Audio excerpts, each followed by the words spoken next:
Hey, everybody. Welcome to another episode of the Self-Helpless podcast. I'm Delaney Fisher. And I'm Kelsey Cook. And today, oh my gosh, it's basically everything that you've ever wanted to know about the female orgasm. That is what we're talking Yeah. about. Holy shit. You will not want to miss this. Everybody should tune into this one. We have an incredible guest. Susan Bratton is here. Susan is an author, sex educator, and intimacy expert and advocate. Susan has authored and published 34 different books, programs, including the See Me Sex Ed video collection. Over 1.25 million copies of her books have been enjoyed by everybody worldwide. And this episode truly blew our minds. I mean, there's things that we learned today that I definitely never knew about my body and what it was capable of. Kels, what are Yeah. your initial thoughts? Yeah. Again, it's like, where was this type of sex ed? It's just, Yeah. it's crazy that we can be in our 30s just now learning about this. And it's about our own bodies. It's not even, Yes. I mean, she taught us, I think, also so much about our partners' bodies and the type of sex that you can be having together, as well as solo pleasure and all that stuff. But it's just like, man, we've been walking around with this stuff for 30 plus years, not knowing its Yeah. full potential. And she busted so many myths about orgasms. It's just, I know I've been saying this lately, but I do feel like there have been some episodes that have come out recently on the show where I'm like, dude, this is one of my favorite episodes. Where it's just Yeah. like so informative and really mind blowing. So I think you guys will really, really love this one. Yes, a teaser for this episode. If you think you cannot orgasm and if you think you can't squirt and whatever else you think you can't do, apparently Susan says you are wrong and that everybody can. You can do So it. do it. Listen to this episode, use all this information and make it happen. I am so excited that we all have found this information. Okay. Yeah. Yeah. Anyway, before we get into it, Kels, Yeah. what do you got going on? Yeah, so I'm gonna be at Flappers in Burbank on Saturday, June 24th, doing an LA show there. I don't know if there will still be tickets available by the time this comes out, but if there are, go to kelseycook.com, grab some. I'm gonna be in Phoenix in July, Dania Beach, Florida in August, as well as Davenport, Iowa. Just lots of stuff. My summer's a little lighter on tour dates than the rest of the year, just because I'm trying to, be a human being, be taking a little bit of a break here and there. So anyway, it's all at kelseycook.com though, and make sure you go watch my special The Hustler on YouTube. So yeah. Yes, fabulous. And if you want to come over to my podcast, the Minimalist Business Podcast, you can find that at delaneyfisher.com. It is a private show, but it's completely free. You just sign up, you get it delivered to your inbox. You can connect it to your favorite podcast app.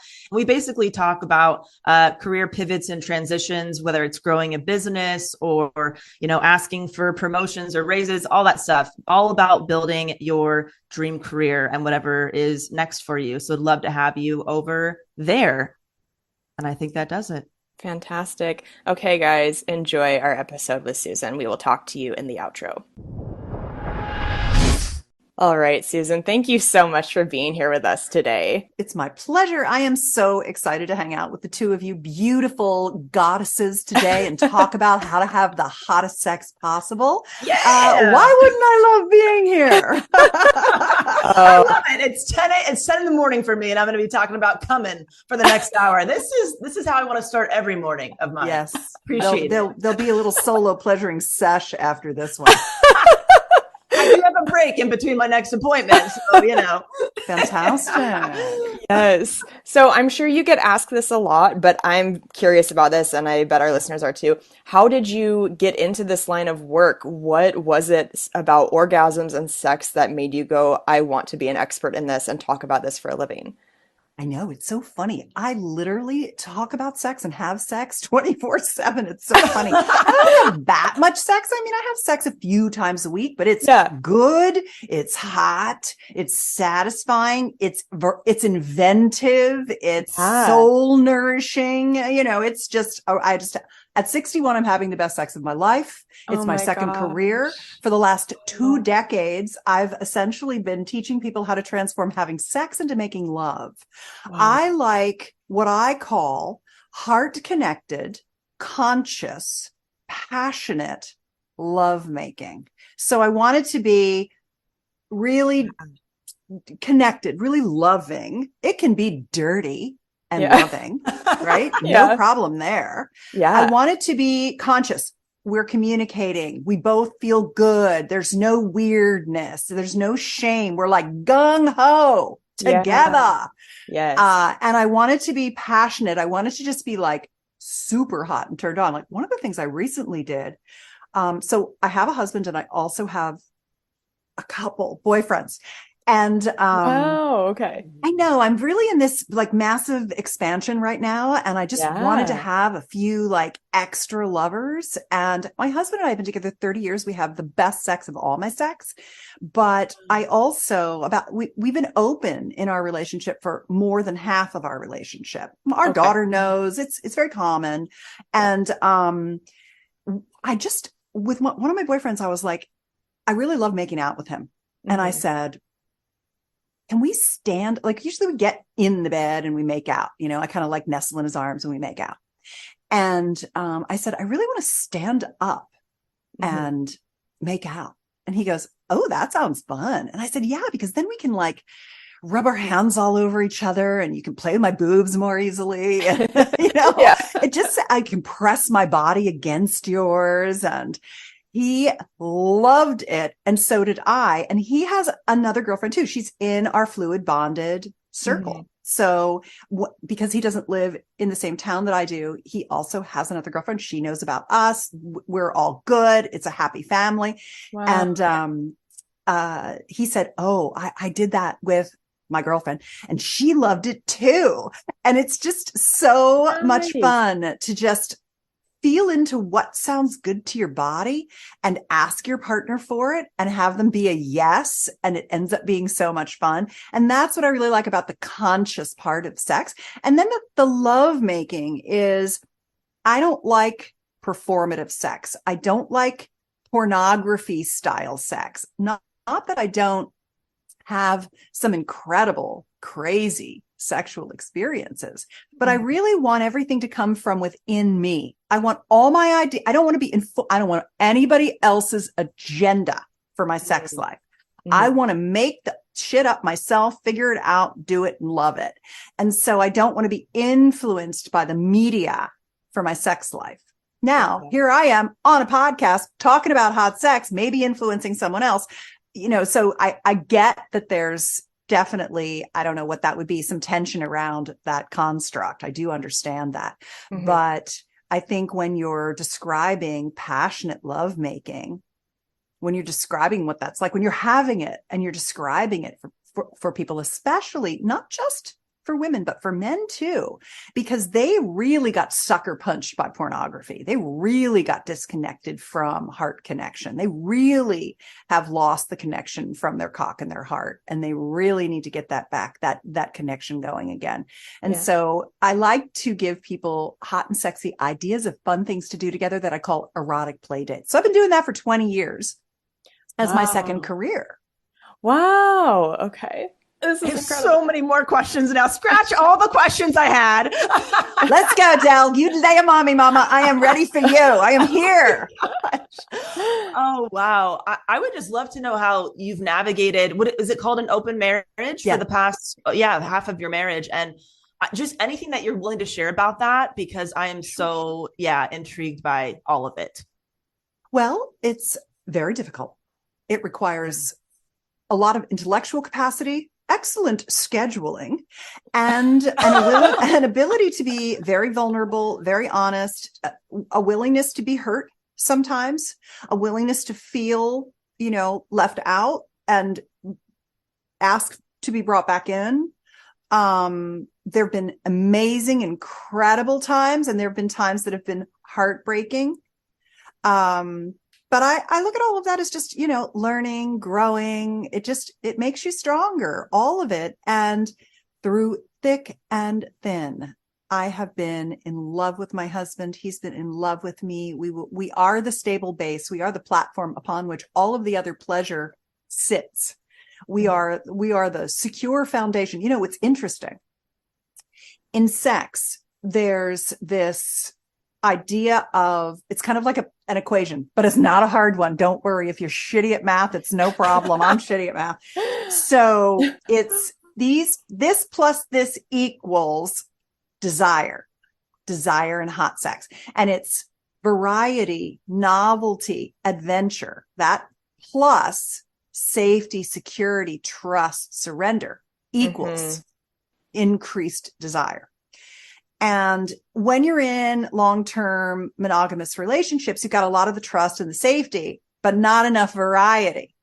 And I'm a variety hound. Plus, I'm a sex expert. I need to have experiences of across the spectrum so that I have the compassion, the understanding, the empathy for all of my fans who are constantly sliding into my DMs, writing to me off my newsletter.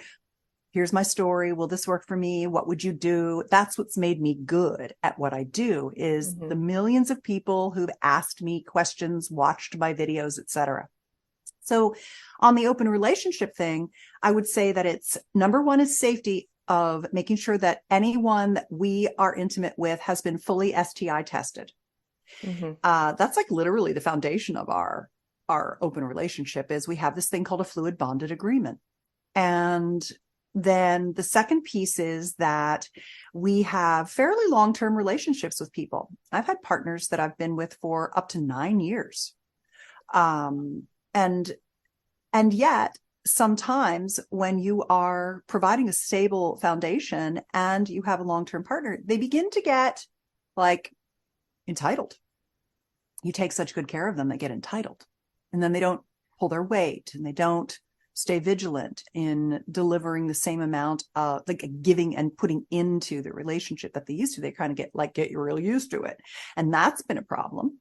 I think sometimes one or the other of us have felt like, you're not really contributing enough anymore to this. It's not really working for me. And that does happen too.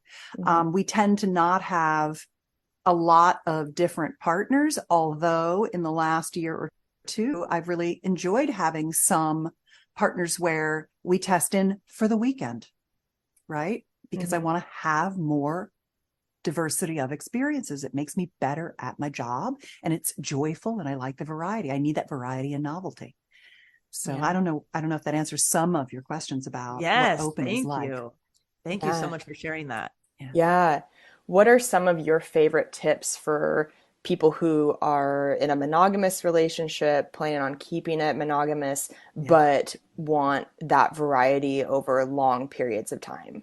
Yeah. So I started out 20 years ago working on orgasm techniques, pleasuring techniques, sex techniques, if you will.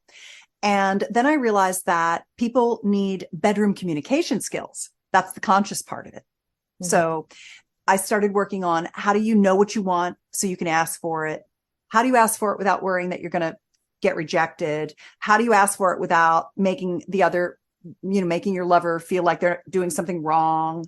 How do you have a constant, really confident flow of communication where you can ask for anything you want and you can think up ideas and do all those things? And then I realized that actually the third leg of that stool is that, like sex techniques are no good unless you have good communication skills, but neither of those work if your parts are broken. And most people actually really begin to treasure their sexuality. Those who do care about their sexuality, they begin to treasure it in their 40s and 50s.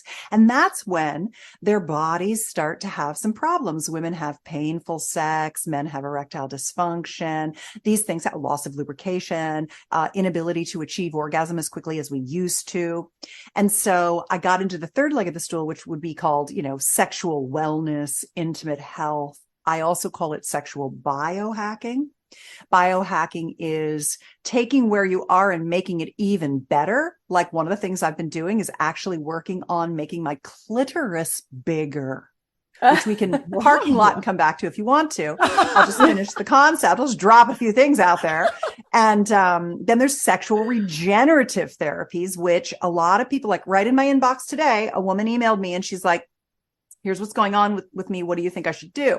And of course, I'm not a doctor, but I've done all these things to myself as a biohacker and doing a lot of regenerative treatments to myself, because at 61, you do age. So just like I do, a facelift or lasering or PRP or whatever, these things, getting facials, whatever it might be that I do. I'm also taking care of my genitals. So I do things like the FemiWave acoustic wave treatment. My husband gets the Gaines wave treatments. We've done PRP into our genital systems. We use red light therapy, photobiomodulation. I was talking about the red light beds that I love to lie in.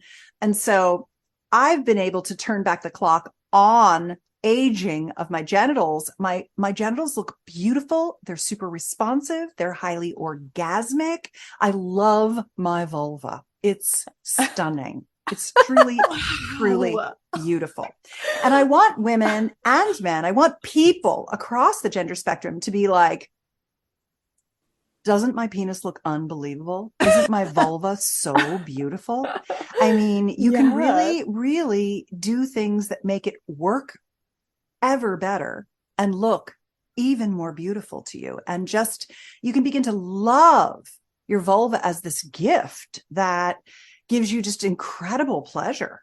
And so that's the kind of sexual wellness piece of things that is the third leg of the stool. But then what I realized, and this is the answer to your question, is that what I think people really like from me is not necessarily just, how do I have a female ejaculatory orgasm? How do I have a prostate orgasm? How do I, whatever. It's what can we do that's super fucking fun? And so I've come up with, I have a brand new thing I just wrote that really took me 2 decades to get to the point where I could create this with the level of experience that it takes in the trenches every day. And it's called the Sex Life Bucket List. It's at sexlifebucketlist.com. So that's easy to find. And it's a downloadable PDF that has 48 erotic play dates on it. So I've come up with 48 fucking fun things you can do in the bedroom, many of which you can do solo pleasuring, most of all of which you can also do with a partner. So whether you're with a partner or not, if you're lucky enough to have a partner and you want one, yay, do them together, because that's what reverses that monotony of monogamy and brings the variety, the novelty, the adventure, the excitement into your sex life so that you can do new things all the time. My husband and I, even after 30 years this year, we still are doing new things together that we've never done before. The beauty about sex is, I always joke that if sex were a brand, its tagline would be sex. There's always something more. Yeah. Perfect. Wow. Oh my gosh. I would love to hear about the big clit energy piece of this, where it was like, why and how would it be beneficial to get your clitoris bigger? Yeah. How does that work? Well, your clitoris, I hate to tell you this. I'm very sorry to inform you that your clit is shrinking right the fuck now. No. I mean, it's a bummer. And by the way, if you are a male, if you are a penis owner, same goes for you. By the time you hit 40, your body is like, the minute you see a wrinkle on your face, you're starting to atrophy. You're starting the long, slow decline to your planned obsolescence in the universe. And I'm fighting against that with all my will. And when you're wrinkling, you're desiccating. You know how old people are super tiny? They get little. Yeah. Like Jimmy and Rosalind Carter. Like they look like miniature humans now, right? They're like in their 90s. I think Jimmy might have just passed. But anyway, it's really interesting that everything shrinks. And the problem is that as our vulvas shrink and our vaginas atrophy and our estrogen diminishes, everything gets thinner and smaller. And our male-bodied partners' penises begin to shrink. They have less nighttime erections. They have less blood flow. They start to get atherosclerosis. And if they eat a lot of sugar, they've got insulin resistance, where they drink a lot of booze. And so their dicks get smaller. So now you've got a little dick inside a vagina that's actually getting bigger because the walls are thinning and you can't feel the grip anymore. So you can't have these great orgasms. By the way, I want to say that orgasms are a learned skill. All bodies can have 20 kinds of orgasms, and that orgasms from intercourse very specifically are simply a learned skill. And if you haven't had one, you can definitely not only have one, but learn to basically come the entire time you're having intercourse. So for most people, they are in the mode of intercourse. And a lot of women think, oh, I'm just not the kind of person who can have one. And that's incorrect. That's not good data. I am here to tell you that you can learn how. And if you're with a male-bodied partner as a woman, he's going to want that and you're going to want it. It's close. It's beautiful. And so I want to really encourage people to know that you can cross that gasm chasm, close that orgasm gap between how easy it is for a male-bodied partner and how hard it seems for a female-bodied partner. Because what's happened is we've been rushing intercourse our whole lives because our male-bodied partners are ready to go in 2 to 3 minutes. And it takes us 20 to 30 minutes to give ourselves full clitoral erections. So with things like Femi-wave, Gainswave, penis pumping, clit pumping, PRP, red light therapy, these simple things, nitric oxide supplementation, which gets blood flow back to the pelvic bowl, all that erectile tissue. If you think about a penis as a banana, and half of a penis is sticking out of a guy's body, but he's got 50% more penis that goes in and down. It's the buried part of his shaft. That whole banana is erectile tissue. If I opened up the banana and I took out what was inside, just pulled it right out of there and pretended it was like Play-Doh, and I turned it into a donut with a point at the top. And then I pulled the skin off your vulva and popped it right inside there, all around your vaginal canal. That's how much erectile tissue we have, but it's kind of buried in there in nooks and crannies. It's 3 different erectile systems, and they take a little longer for the blood flow to come in. Plus, guys start off hornier than women. Guys start off with testosterone, morning blooms, erections. They're watching porn, they're jerking off every day. We women, we don't have that, all of those things, plus that fast acting blood flow. And so we start behind our male-bodied partners. They don't know that because they don't live in our body. We're people pleasers and societally conditioned to give pleasure. And so we end up having intercourse way too fast. We never achieve that kind of full engorgement.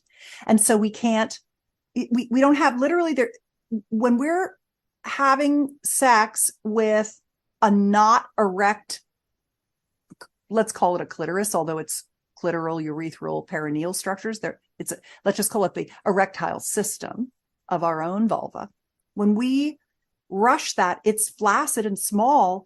If it gets full of blood and engorged and turned on and erect, it has way more surface area to send way more pleasure signals to our brain, our biggest sex organ, to help us have these great orgasms. And so I think the biggest piece of advice that I can give anyone is you can learn how to come. You got to give it you got to give your body the stimulation she needs. And every time you have intercourse and you don't get it, I jokingly say your yoni's shooting out a brick, building the wall to your future sexless relationship. Like every fucking time she's penetrated before she's ready, she's pissed. It makes her not like sex. It makes her not be able to come, and it makes her shoot a brick out to build that wall between you and your pleasure. That's why women get to menopause and they're like, I never want to have sex again. This is bullshit. It's because they've had shitty sex their whole life, and they're tired. They're too tired for sex. Your libido is the other side of the same coin as your general health. How good you feel is how horny you are. Right. Oh my gosh, you are like a magical orgasm fairy. Like, just looking at you, it looks like you have been sent to the heavens. People, you have to look at the YouTube video just at a glance because it is so fun. Your background, outfit, everything. It's just pure magic. So thank you. You are truly a magical fairy, a magical butterfly. Yes. Clit fairy. Bestowing orgasms upon everyone. You really An orgasm from you. Here's a squirting one for you. Oh, would you like an orgasm? Here you go. Okay, so the fact that, let's say I'm married to a man, so let's say, he's ready to rock in a couple minutes. It might take me 20 minutes or something. Yeah. What do you do in those 20 minutes of time would you recommend to make sure you're both kind of ready? Like, how do you balance that if somebody's ready to go and maybe potentially could lose it and somebody's not even there yet?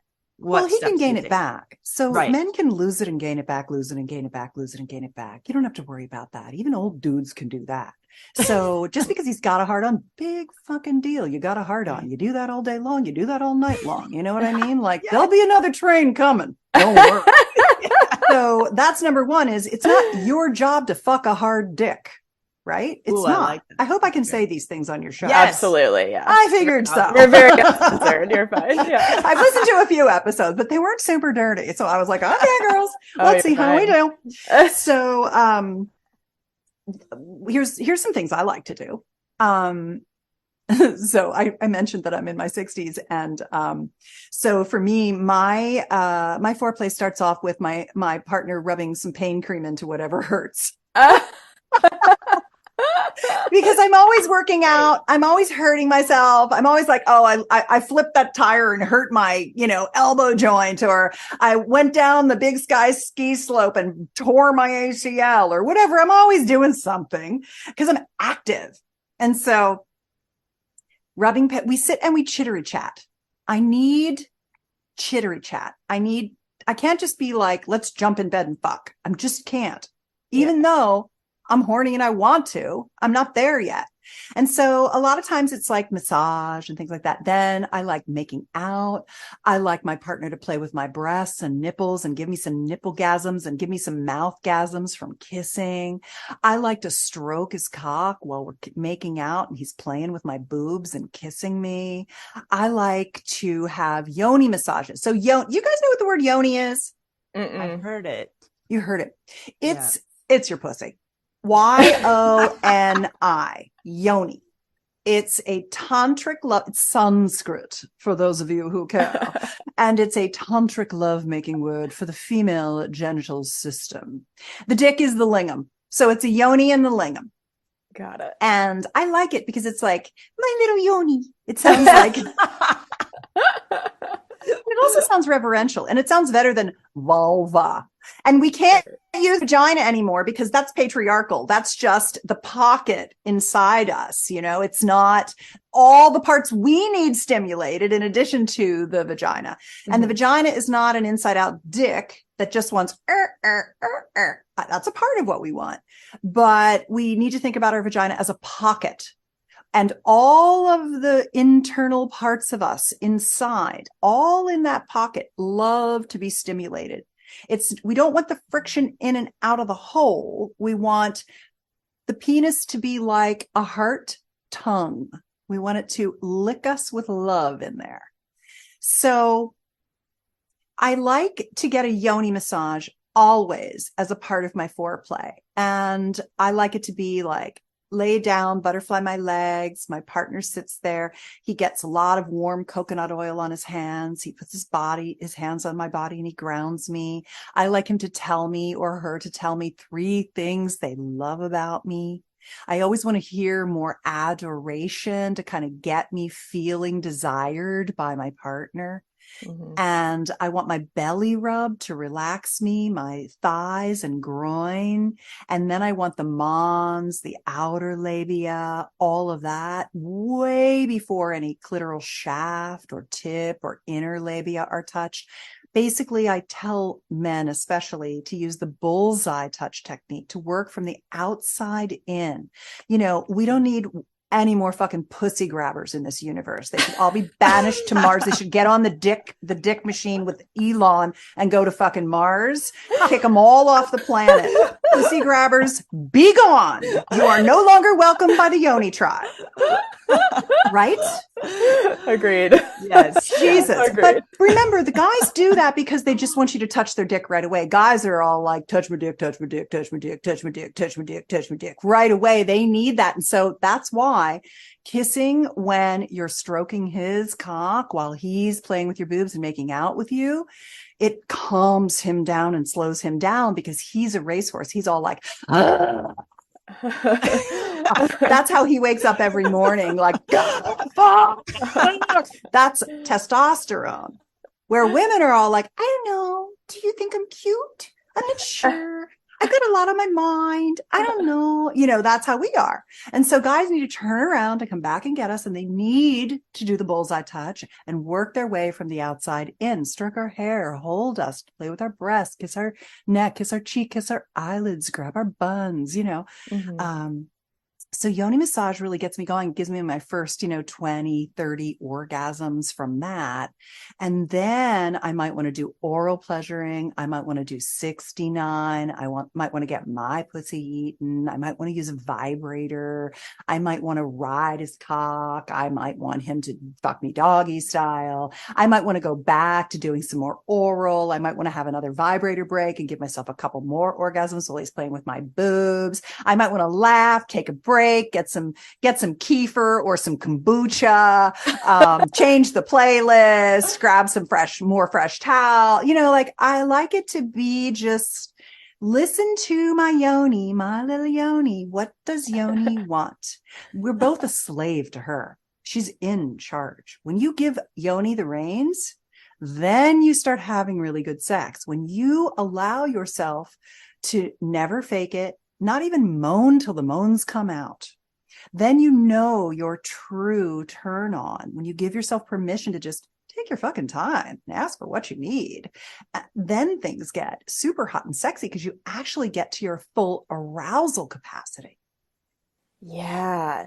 The way you're describing your sex, it does sound so relaxed in terms of time. Like you are taking your time, you're taking kombucha breaks, these things that people would never even I think in general wouldn't think to do. Now, but isn't the male refractory period, like, are the men you're having sex with having multiple orgasms the way that you are?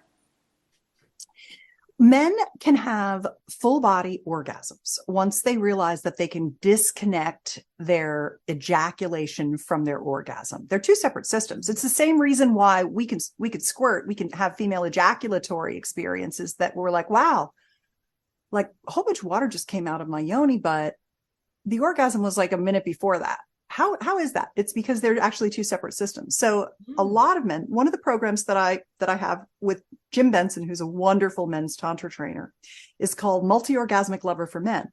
And it teaches men how to slow down their urge to ejaculate, get unlimited stamina. They can last as long as they want to without ejaculating. They can ejaculate when they want to. We call it ejaculatory choice. And they can begin to, and the first step is connecting their cock to their heart.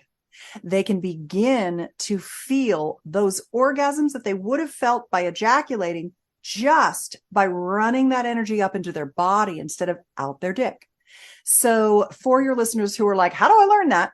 You can go to stallionsecret.com and there's a video where Jim and I explain how to become a multi-orgasmic man who has unlimited stamina, ejaculatory choice, etc. So they can have an ejaculation whenever they want. We're not saying don't ejaculate. We're saying ejaculate when you want to or when she begs you to. Because they like that. They like to be requested to let go so that they know that they've lasted as long as you want them to, and they know that they are welcome inside you and that their semen is appreciated. Semen's super good for us. So if you are fluid bonded to a partner and you're using contraception that is like, I prefer the non-medicated IUD or the fertility awareness method trackers. Those are the two best things. So you're not pumping yourself up with a bunch of hormones that are going to ruin your gallbladder and your smell of men and, your whole hormone profile for the rest of your life, with birth control pills, which I just don't think are a good idea. Then you can enjoy the ejaculation inside you, and it gives you serotonin, mood lifting. It gives you zinc for cognitive function. It gives you testosterone, which makes you feel more strong, stable, powerful, confident, and horny, which is nice. So there's just a lot. Luteinizing hormone keeps your periods regular. If you are in a male-female pair bond, it is very synergistic. Not that not being in that is any different. There's lots of benefits to all bonds and all love. So, but I'm just saying that, for most people are in male-female pair bonds and it's healthy. Yeah. Wow. I thought that was a myth that it was good for you. I thought that was something dudes made up to trick you into doing all kinds of shit with their semen. That is mind blowing. Wow. I really had no idea. Are there any other benefits to the male or female orgasm that we just might not know about? Because maybe some people need that to help them prioritize orgasm into their day-to-day or their life, whether they have a partner or not. Yeah, I would say probably the number one thing that you get in addition to those benefits is generation of oxytocin, which is a hormone. It's called the love hormone often, but the thing that I like about oxytocin, I'm already so close to my partners. It's like, I'm not sure I could be any closer. We're practically one limbic Borg at this point. We've had so much time to just like drop in and connect our nervous systems. Yeah. We're like the Avatar with the beast they ride and the rider, where we're like, we just knit our little tentacles together. So, I mean, when you go out to the far reaches of orgasmic potential and possibility, you are limbically connected. You're both having the orgasm together. But the oxytocin makes you less pissed off at everybody else. Which we need in America today because everybody's pissed at everybody and for good reason, goddammit, So it's interesting that the oxytocin, it just makes you less annoyed with it's like irk be gone in a bottle, it's like less annoyed with everyone when you have more oxytocin. So there's a benefit beyond just what's in your own household of having great sex. And then the second thing is that there are neurotransmitter and hormonal cascades, endocrine cascades that happen. Everything from the prolactin that happens when you kind of let down and start connecting, and your eyes might water and your mouth might water and your breasts feel a little fuller and your pussy starts to lubricate. That's a good hormone cascade. And so those are things. But here's my favorite reason to have sex. Now, this may not, you guys are probably about half my age. And so this may not be as important to you yet, but in your 60s, this gets really fucking important. And that is that there was a study done of 3,500 people who looked at photos of people between the ages of 18 and 80 and guessed their age. And there was this group of photographs that they called the super young. And they finally figured out the correlation where everyone guessed them 10 years younger than their actual age and guessed all the other people close to their actual ages. But the super young group, it turns out the thing they had in common was that they had intimate connection 3 times a week. Wow. So if you want to look young, have intimate connection and start to have some fabulous orgasms, and it'll make you look young. Wow. That is incredible. That's good enough, right? Like, I don't need to do any more science. We're done now, right? Yeah. This is so interesting. You mentioned squirting, and I feel like there are always so many misconceptions, so much mystery around squirting.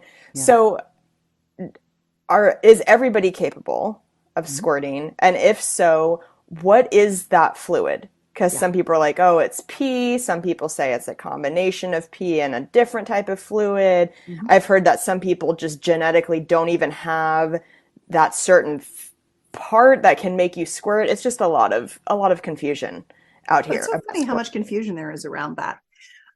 Okay, so now we're going to be on video as well as audio. Yes, we're on YouTube. What's your YouTube handle? Self-Helpless podcast. Okay, so it's Self-Helpless podcast. So I want you to go to the video channel now because I'm going to be showing some pictures.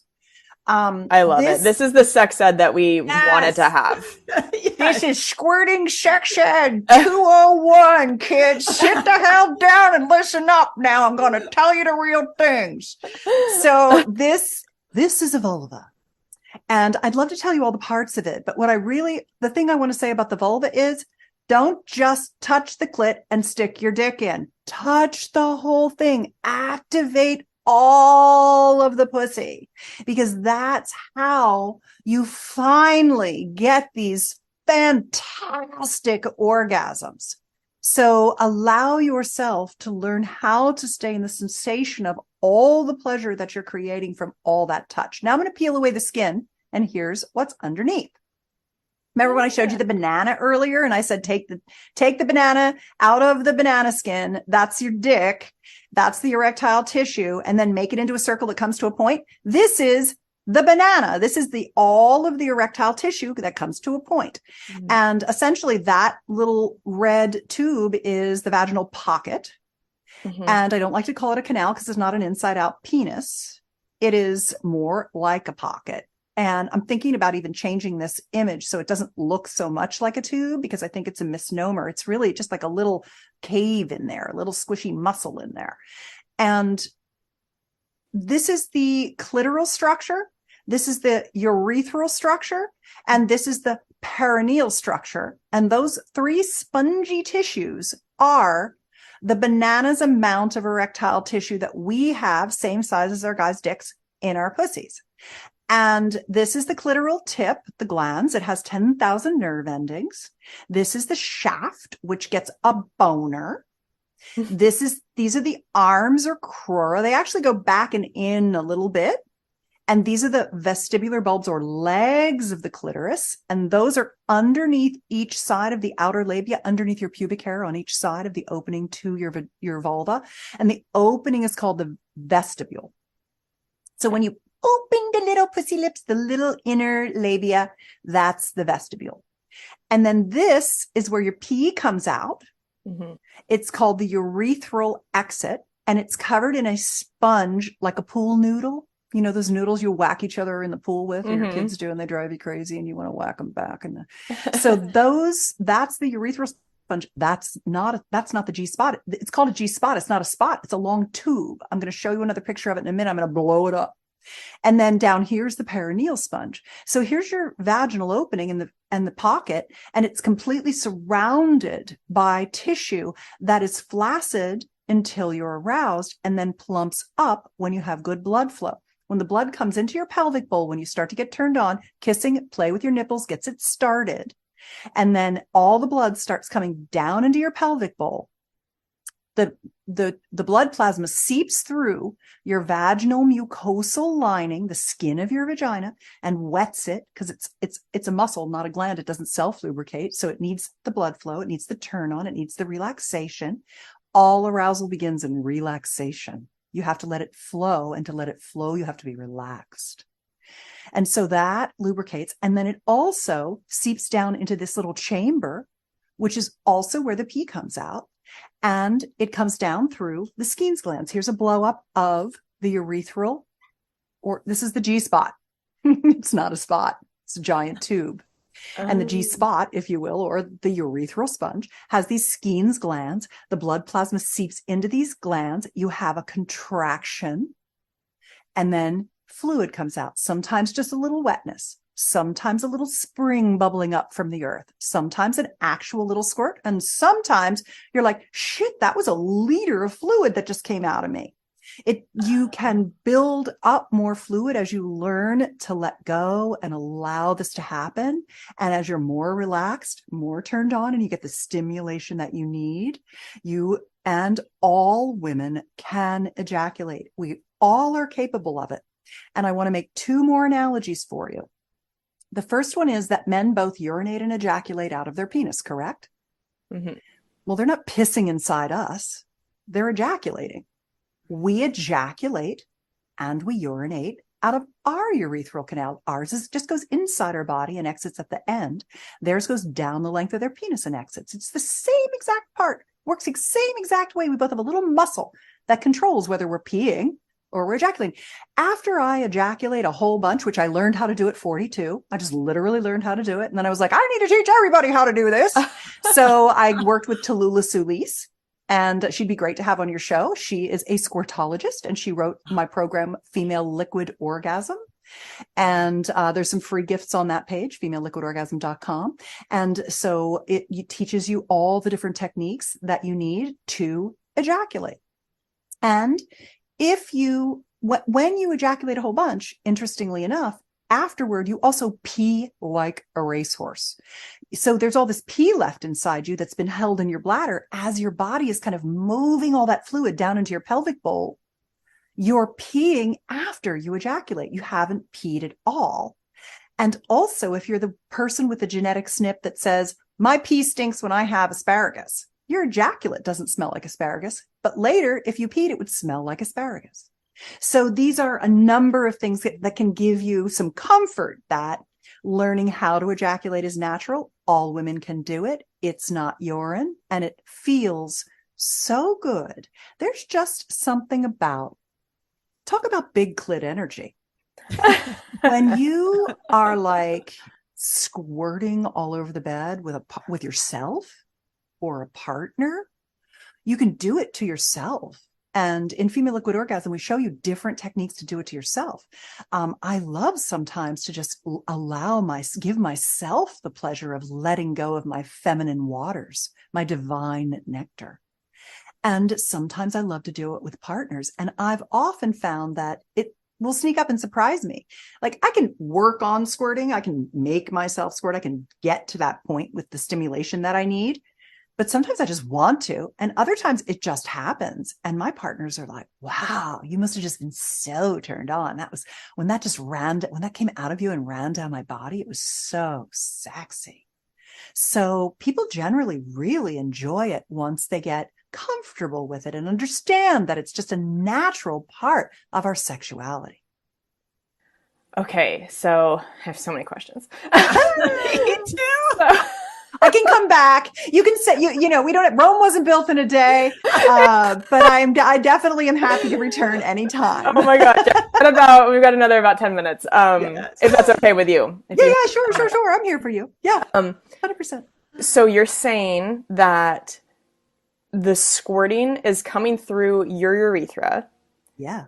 But it's from a different gland than when you get wet actually in your vagina. Yeah, that's right. They're two separate things. Your vaginal lubrication comes from blood plasma recruited down through the vaginal mucosal lining, wets the lining and makes your pussy wet. And the female ejaculation comes down through your urethral linings, which are called Skene's glands. They're these little tubes that shunt the fluid from the plasma all surrounding your pelvic bowl into the urethral canal. They're little tubes. So everybody can squirt. Everybody can squirt. Every human being can squirt because men ejaculate and women ejaculate. People across the gender spectrum with any parts can ejaculate. Oh my God. This is so, okay.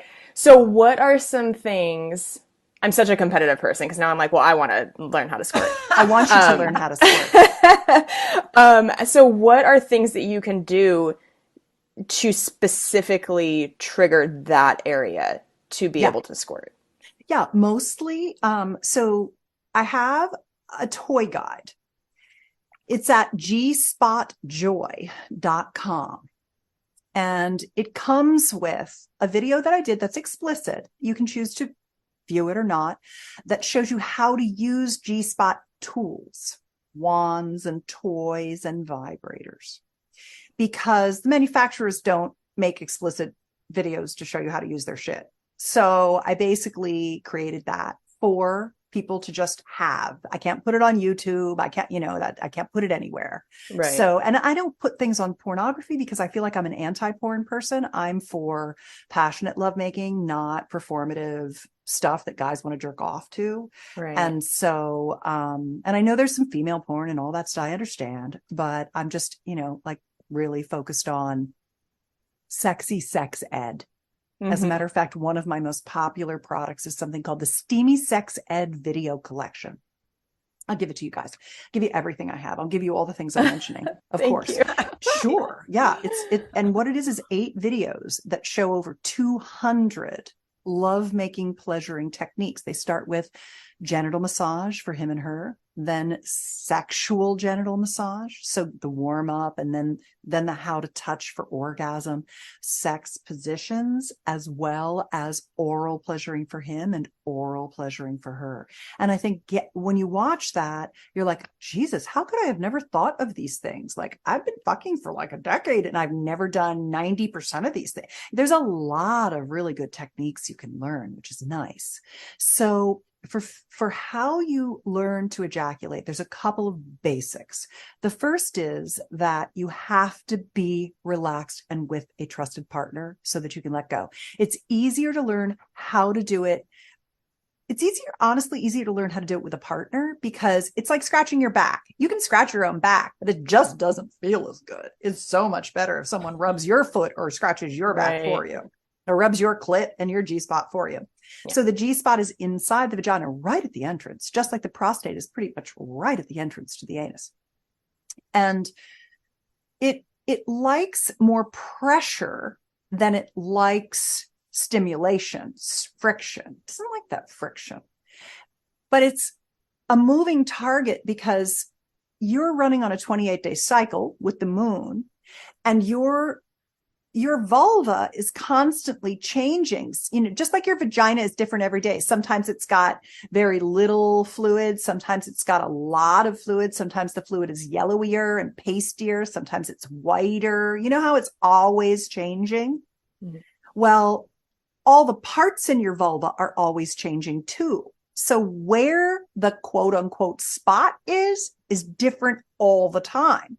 But it's interesting. It's mostly a hookup around the front of the pelvis. They call it the genoclitoral urinary genital clitoral complex or something like that. That's a fancy new term for the nexus of the clit hood and the shaft and the arms and the beginning of the legs and the urethral sponge. There's like right inside there, right inside at the upper top of the vagina. There's just all these nerves and tissue and, you know, all that stuff. But it moves around because sometimes you're more fluffed up and sometimes you're more flaccid, and, you know, it's like all that stuff. So you have to really be communicative with your partner about where it is. And often they're way too far back. They think the G-spot's like way in there, and it's not. So it's much more forward and up. And it wants some stimulation that is different all the time, but, you know, pretty much pressure. And it's really nice if you can do blended orgasms where you're getting the pressure on the G-spot with clitoral stimulation and sending loving energy between the fingers through the tissue. So you're getting that whole thing going.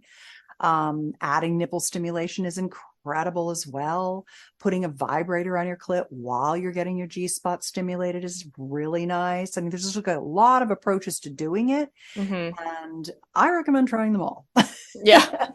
Why not? Yeah. So let's say somebody's tuning in right now and they are so excited to learn that they can have orgasms, they can squirt, they can do all these things, but they've been trying and they have never even had their first orgasm. They don't know what they're doing wrong or what's going on. Mm-hmm. What do you find is usually the reason why somebody, you know, with female genitalia is not able to give themselves an orgasm? Oh, I think it's just mostly it's just you have to, you know, you just kind of have to fuck around and find out. You got to play with yourself a lot. And they kind of psych themselves out, or they're worried, you know, and all of those things make it even harder. The best thing to do, one of the things I'm writing a couple of books right now. I'm just launching the Quiet Vibe Guide. I don't know if it'll be out in time for this, but it's going to be at quietvibeguide.com, and it's 10 of the most quiet toys that are out there. I honestly feel like for most women, there's a couple of things. One, noisy stuff it gets you out of your turn on. If you have roommates, it makes it hard to relax. You've got to be relaxed, and you've got to be thinking like super sexy thoughts. It's very important to also think about what turns you on, and don't be embarrassed that the thing that you think about, the fantasies that you use to masturbate, are things you'd never do with a partner in real life. That's what fantasy is. That's why it's called fantasy. It's not called reality. So I want you to just think of like the dirtiest thing that turns you on and really explore that. because that will really help you get turned on. Play with your breasts and nipples yourself. Think sexy thoughts, and then use your toys on yourself. Well, I mean, I use a regular toothbrush, but I also use an oral irrigator and an electric toothbrush. Like, sex toys are awesome. They help you come. Use them. They don't wear you out or make you dependent on them. Because the next book that I'm writing is Orgasmic Cross Training. There's 7 different kinds of sex toys for women, and I'm also writing a book for men. There's 7 different kinds of sex toys for women that activate the erectile tissue in different ways so that you get that full pussy hard on. Clitoral hard on is just the tip of the iceberg. You really want like everything plumped and puffed. You want to be like Michelin Man down there. You want to be like, like you're sitting on a cushion, and when you use different types of vibrators and sex toys, it helps you expand that, create the neural pathways to your biggest sex organ, your brain, and helps you finally get to the point where you start to come. The clitoral suckers, the air stimulators, like the Womanizer Satisfier is one. The lickers, like the Volta from Fun Factory, is another. The Vim, the new wand from Fun Factory, amazing. Like, if you've never had an orgasm, just start with the Vim from Fun Factory. It's incredible. It is a next generation wand. It's not your mommy's old massage wand. It's really good. It penetrates with a deep vibration into all that tissue and gets it filled with blood so that it gets your clit really good, So there's that, the kind of big wand vibrator. There's a G-spot wand that I love. It's kind of a dildo with a soft tip that vibrates. It's called the Curve from Hot Octopus. That's a super good one. You can use a G-spot wand, like a stainless steel wand that you can warm up in the sink in warm water and use in your G area. That's the Enjoy Pure wand, is a really nice one for that. There are bullet vibes that are really nice, like the Tango X from Wow Tech is a really good bullet vibe. There's a combination that I love called the Duo from Womanizer. That's a G-spot vibrator with a clit sucker. That thing, that blows that's the one when you're done, your hair's like shooting straight out of your head, That's a really good one. Here's one. Let me see. Do I have them here? I don't have it here, but I'll give you an example of one. I don't have it right here because I didn't know we were going to do a show and tell. I can come back and do a whole show and tell. This one is very similar. This one is a thruster or pulsator. It uses a magnet to go back and forth. You can put this inside your vagina and it will stimulate all of the tissue up inside your vagina. It's a rabbit style thruster. And so it has a little motor out here and a little motor inside, a big motor inside here with magnets. So it's vibrating inside your vagina and on your clitoral structure externally, your urethral structure. That's like your G-spot number 2 in the vestibule, where that little urethral tube ends where your pee comes out. That's all G-spot tissue too. So this is like a really, really good type of a thing, a rabbity type of a vibrator that is also a thruster or pulsator, especially if you're one of those women who's like, I really want to cross the gasm chasm with intercourse orgasms. I've never had one. I'm determined now that I've heard Susan Bratton tell me all women can do it. I'm doing it. These are the kinds of things that work really well. The rabbit, lady bi, miss bi, or the pulsators with the rabbit things, all from Fun Factory. One that I think is important to mention, just because this is all about the female orgasm. If somebody tuning in right now, whether they're trans or non-binary, they have female genitalia, but maybe they do not. It's not what they want, but they still want to experience pleasure, sex, all of that. Is there anything that you can share with them around that, or direct them to, if they're tuning into this episode? I'd say the brand Hot Octopus is a really, really good brand for all bodies.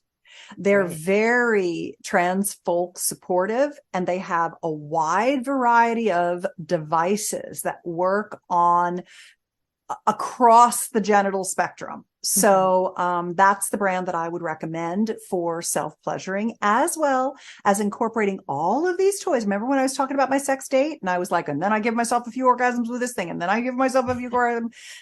We have such an incredible capacity for orgasm.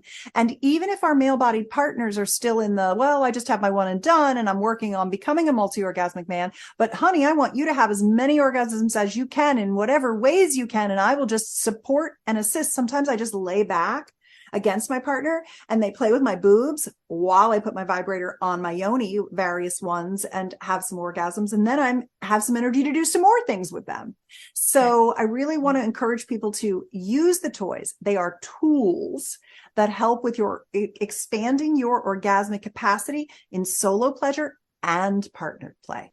Did I forget anything? I might have, but I think I covered a lot. That'll get you started. Yes. That'll get you started. So play with toys, activate your pussy, get all that tissue going, think super dirty thoughts, play with your nipples. You will come, my girl. Do not worry. Oh my gosh. Amen to that. Yeah, Incredible. I would love to have you back on. Yes. Because I really do feel like we did there's just so much to talk about in this world. Vast landscape. It's so much. Kels, do you have any final questions? I just have one more thing that I'd love to mention, but do you have anything? The thing is, I have so many more at this point. I would almost rather save them for another episode with you if it's okay. Yes.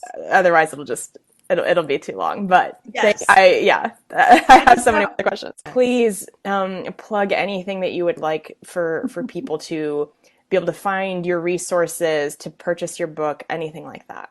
Sure. Well, you don't have to buy anything from me. I just like to give people as much as they want. I mean, if you buy something from me, that's great, but it's not necessary. I love to give things away too. So I think I gave you Sex Life Bucket List, G-Spot Joy, Female Liquid Orgasm.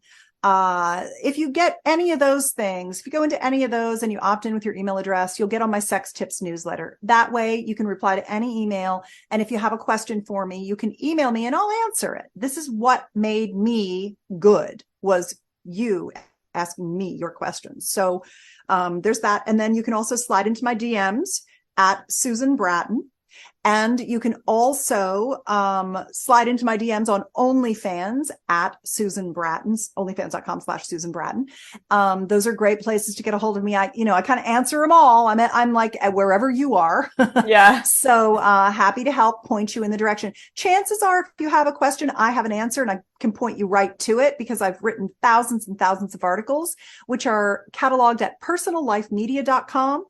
And there's like a search box at the top so you can search and find the stuff that I've written. And then betterlover.com is really good too. I have a YouTube channel, but I'm always worried about getting shut down. So I have a backup at betterlover.com. And there's a really good series of videos on there for free about how to cross the orgasm gap, how to have orgasms from intercourse, how to have penetration orgasms, how to give yoni massages, passionate lovemaking step by step. All of those are on there as well. So incredible. Yeah. Amazing. Oh, thank you so much. Sure. Really appreciate it. Truly. We'll have you back. It's my pleasure. I have always, you can tell I love doing this. I mean, it's a joy for me. So thank you for having me on and allowing me the opportunity to let your fans know there's so much more pleasure available to them. Yeah. Oh, thank you, Susan. Yes. Holy shit. Well, I've never been so ready to have a guest back on. Oh. It's crazy when I have to I'm like, well, we're going to do a 2-hour episode if I don't stop asking questions. So we just need to have her back on. It's just so many more questions. I just, like you said, I can't believe we're just finding all of this out in our 30s and how little information we have been given about our own bodies, or maybe just information that wasn't discovered yet because maybe it just wasn't important to people to try to figure it out. Yeah. Anyway, that blew my mind. I'm going to be thinking about that one for a while. Yeah. Go follow Susan on all platforms. She's clearly out here doing the research. So let's learn from this woman. Absolutely. Yes. Um, Yes. we have an iTunes review of the episode. This is from Ariel Sayre. They say, "Love, I absolutely love this show. You are all amazing. Thank you for making this podcast. It really helps me." Aw, Ariel, thank you. Thank you, Ariel. I'm so glad to hear that it's helping you. Yes. Follow in Ariel's footsteps, guys. Please go leave us an iTunes review and a 5-star rating. It just takes a couple seconds. It really helps the show. And then you get a chance to have your review read on the show, which is always fun. Yes. Do you have a segment, Del? You know what? I literally 2 seconds before recording this podcast got back from a little trip with my family. We went to Catalina Island, and it was really nice. And yeah, just hung out with my siblings and my stepmom and all of that. And yeah, just lovely, eating nice food and enjoying the beautiful view. And I had a little bit too much fun, which is why I was here 2 minutes before recording the podcast, because I had to sleep over at my dad's house because I had a little bit too much fun in Catalina. Could not drive myself home. So yeah, that was just really nice. And it's just crazy to think there's such a big age gap with my siblings. I'm like 16 years older than one of them, I think 13, and then like 11 or 12 years older than there's 3 of them. And how like we're just all best friends now. And when I was younger, it's like, I mean, yes, you can have best friends who are little kids, but it's a very different type of friendship that now they're like all adults. And it's just weird. I don't know, just weird how life happens that way, where things like change and friendships change and stuff, and like even your relationships with your siblings can change. And it's like, yeah, it's just weird. Like, oh, I never had you guys as like best friends before like this. It's just like one of those moments, like, yeah, just life is weird. And I had a really nice time. But yeah, still recovering. What about you, Kels? That's wonderful. Yeah. Well, I just flew back from Costa Rica yesterday. Ooh. And had, so cool. I think maybe my favorite vacation of my life, my favorite trip of my life. It was so incredible. I can't recommend taking a trip to Costa Rica enough. Anybody who's been there always seems to say that it's the most magical place they've been to. Everybody just raves about it. And I get why. It felt really good to truly unplug for a week. And I did a waterfall hike and tour. We saw monkeys. We just like did a million things, and it was just amazing. And while I was there, I also had my birthday, and my special, The Hustler, hit 1 million views on my birthday while I was in Costa Rica. That's awesome. On my birthday, yeah. So it hit 1 million views in a month of being out, and I can't thank you guys enough for watching it, for sharing it around. It was such a special birthday, and we got to watch our friends get married too. That's the reason we went down there, was for a wedding, and it was amazing. So that's awesome. Yeah. I love it. We both had good shits this episode. Yeah. Good trips. Love it. Yes. All right, guys. Well, yeah, please head to kelseycook.com, get tour date tickets for everything coming up. There's just lots. My fall is super packed out with dates. Beautiful. And you can head over to DelaneyFisher.com for my podcast over there, just about, business and career stuff that doesn't feel like shit. That's pretty much the simple way to do it. DelaneyFisher.com. We'd love to have you. All right. Well, we will talk to you guys next week. Hope you have an awesome one. Bye. Bye. Thank you so much for listening to the Self-Helpless podcast. You can find our Patreon community, merch, and our individual work at selfhelplesspodcast.com. We'd be thrilled if you shared this episode with a friend, or feel free to post it on Instagram and tag at Self-Helpless Podcast so we can repost you and say thank you.